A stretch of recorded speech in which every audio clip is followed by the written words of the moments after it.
வணக்கம். Welcome to life horoscope. குரு வக்ர பலன், குரு அதிசார பலன். அதாவது குரு advance transit, Jupiter advance transit plus Jupiter retrograde உடைய ப்ரெடிக்ஷன். இந்த ரெண்டுமே ஒன்னா நடக்குது இந்த முறை.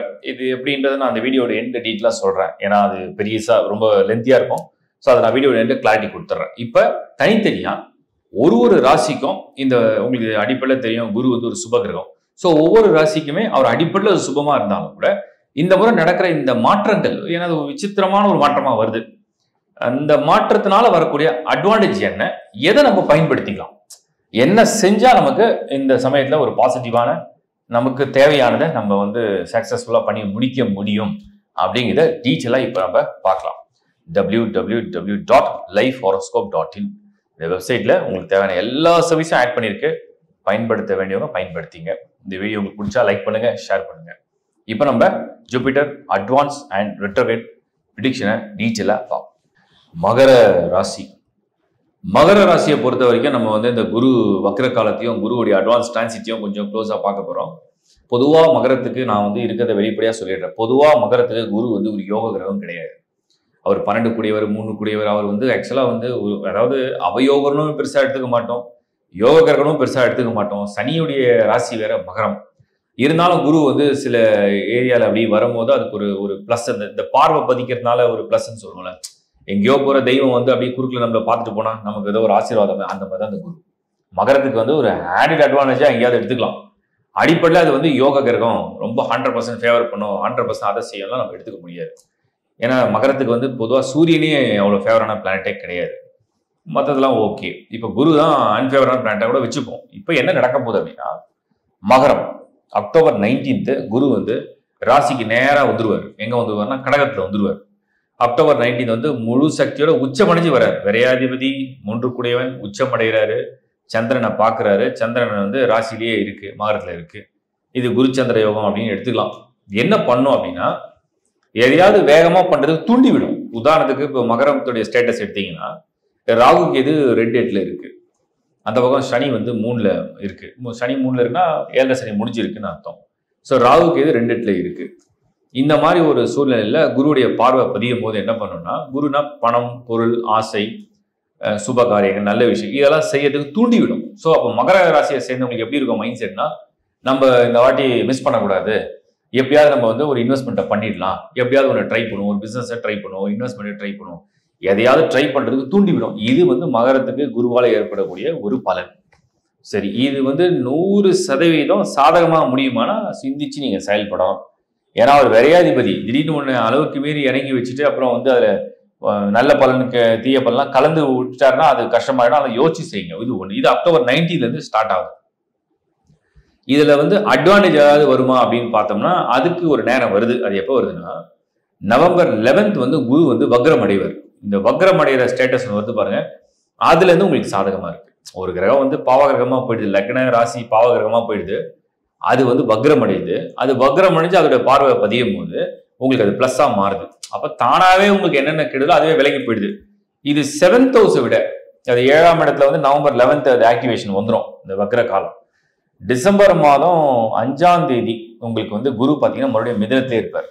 டிசம்பர் ஆக்சுவலா 4th 4 குரு வந்து மிதனத்துக்கே போயிடுறாரு. இப்போ இந்த நவம்பர் மாதம் 11ஆம் தேதி அப்படிங்கிறத வக்ர காலத்தை வந்து ஸ்டார்ட் பண்றாருன்னு வச்சுப்போம். வக்ர காலத்தை ஸ்டார்ட் பண்றாரு. ஸ்டார்ட் பண்ணிட்டு அவர் என்ன பண்றாருன்னா, டிசம்பர் மாதம் மறுபடியும் வந்து மிதனத்துக்கே பின்னாடி போறாரு.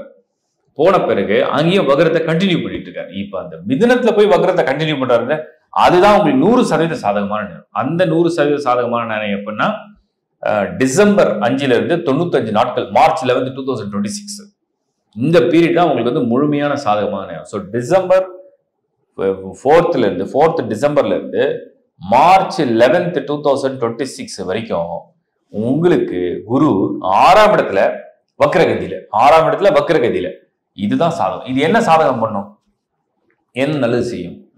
மகரம் சனியுடைய ராசி, குரு விரையாதிபதி 6னா கடனை தீக்கிறது, நோயை தீக்கிறது, பிரச்சனையை தீக்கிறது, உங்களுக்கு வந்து என்னென்ன கஷ்டங்கள் இருக்கோ அந்த கஷ்டங்களை தீக்கிறது, தடையை நிவர்த்தி பண்றது. ஒரு வேலையில, தொழில, குடும்பத்துல, கல்யாணத்துல, குழந்தை பாக்கியத்துல என்னென்ன தடைகளை சந்திச்சீங்க, ஒரு வீடு வாங்கணும், தடையா இருந்தா தடை நிவர்த்தி, வாகனத்தை பத்தி தடை நிவர்த்தி, வெளிநாடு பயணத்துக்கு தடை நிவர்த்தி, படிப்பு தடை நிவர்த்தி செய்யற காலம் தான்.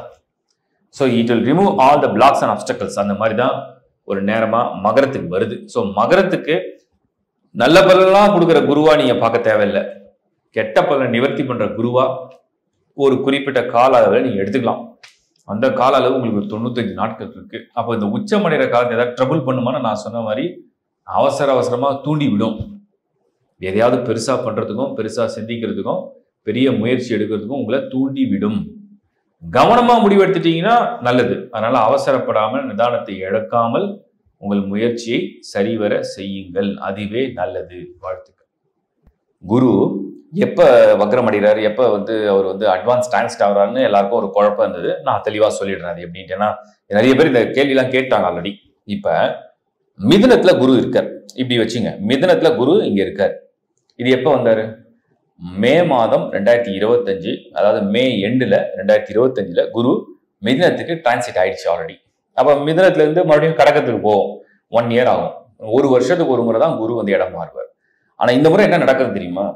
இந்த மிதுனத்திலிருந்து அடுத்த ராசியான கடகத்துக்கு ஷிஃப்ட் ஆகிடுறாரு. அதுதான் அட்வான்ஸ் டிரான்சிட். அவர் ஆக்சுவலா பண்ண வேண்டியது 2026 2026 மேலதான் பண்ணணும், இல்ல ஜூன்ல தான் பண்ணணும். அட்வான்ஸா இந்த அக்டோபர்ல 19 ஷிஃப்ட் ஆயிடுறாரு. சரி, இது ஷிஃப்ட் ஆயிடுறாரு, ஓகே, அக்செப்ட் பண்ணிக்கிறோம். அதுலயே ஷிஃப்ட் ஆயிட்டு வக்ரம் அடைகிறார், ரெட்ரோகிரேட். நார்மலா டைரக்ட் மோஷன் சொல்லுவோம். டைரக்ட் மோஷன்னா ஒரு இடத்துல இருந்து இன்னொரு இடத்துக்கு ஷிஃப்ட் ஆகிறது டைரக்ட் மோஷன். அந்த கடகத்துல இருந்து அங்கிருந்து ரெட்ரோகிரேட் ஆச்சுன்னா அது பின்னாடி திரும்புற மாதிரி திரும்பிடும். சோ வக்ரம், அதுதான் வக்ரம். இந்த வக்ரம் எப்ப ஆகிறார் தெரியுமா? அதாவது அக்டோபர் 19 மிதுனம் டு கடகம் ஷிஃப்ட், அதான் அட்வான்ஸ் டிரான்சிட். அந்த கடகம்ல ரெட்ரோகிரேட் ஆகிறது நீங்க பாத்தீங்கன்னா நவம்பர் 11. ஸோ அங்க ஷிஃப்ட் ஆயிட்டு ஒரு 20 days டைம் எடுத்துக்கிறாரு. அதுக்கப்புறம் தான் அந்த வக்ரம் அடைகிறார். சரி, வக்ரம் அடைஞ்சு அந்த கண்டினியூஷன் எவ்வளவு நாள் இருக்குன்னு பாத்தீங்கன்னா 2026 மார்ச் 11 வரைக்கும் வக்ரம் தான். ஆனால் இன்னொரு மாற்றம் என்ன தெரியுமா? அங்க வக்ரம் அடைஞ்சது அந்த வக்ரத்தோட ஸ்டார்டிங் நவம்பர் 11. பட் மறுபடியும் பேக் டு மிதுனம்னா அவர் ஆக்சுவல் டிரான்சிட் பண்ணணும் இல்லையா? அதுக்காக அட்வான்ஸ் டிரான்சிட் பண்ணிட்டு திரும்ப அவர் பின்னாடி வருவார், அந்த மிதுனத்துக்கே வருவார். Back to Gemini. அந்த பேக் டு ஜெமினி டிசம்பர் 4 வந்துருவார். So back to Gemini December 4 வராரு. அப்ப அவர் வக்ரகதியில் இருக்கார். மிதுனத்துக்கு மறுபடியும் அந்த வக்ரகதியிலே தான் இருப்பார். அந்த வக்ர நிவர்த்தின்னு ஒன்று இருக்கு பாருங்க. ஸோ ரெட்ரோகிரேட் மோஷன்ல மறுபடியும் டைரக்ட் மோஷன் மாறுது, மிதுனம்ல மாறும். அந்த வக்ர நிவர்த்தி அப்படிங்கிறது மார்ச் 11 2026. அதுக்கப்புறம் நீங்க கேட்பீங்க, அப்போ குரு டிரான்சிட் அடுத்த வருஷம் இருக்கு, மறுபடியும் ஒரு 2 months 3 monthsல அங்கிருந்து டைரக்ட் மோஷன்ல அவர் டிரான்சிட் நடக்கும். இதுதான் இந்த முறை கொஞ்சம் வித்தியாசமா பண்றது குரு. அது வக்ரம் அடையதும் சரி, அது அட்வான்ஸ் டிரான்சிட் நடக்கிறதும் சரி, அதுல முன்பின் வீடுகளா மாறி இருக்கிறதும் சரி, ரொம்ப வித்தியாசமா இருக்கு. ரொம்ப பக்குவமா இது பண்ண. என்னன்னா ஒரு நல்ல விஷயம், குரு ஒரு சுப கிரகம், எப்படி ஆனாலும் கெடுதலை செய்யாது.